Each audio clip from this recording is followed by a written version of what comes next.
কালীগঞ্জের উপনির্বাচন প্রমাণ করল আবারও ধর্মনিরপেক্ষ বাংলায় সাম্প্রদায়িক রাজনীতির কার্যত কোনো স্থায়ী নেই।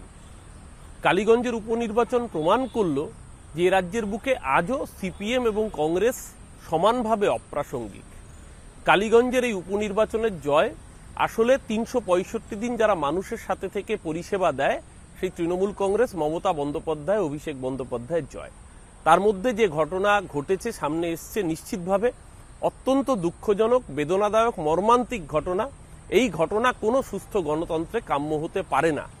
মাননীয় মুখ্যমন্ত্রী নিজে উদ্বেগ প্রকাশ করেছেন, স্বয়ং মুখ্যমন্ত্রী নিজে টুইট করে ঘোষণা করেছেন কোনোভাবে কোনো রকম এই দুষ্কৃত কার্যের সাথে জড়িত কাউকে রেয়াত করবে না প্রশাসন।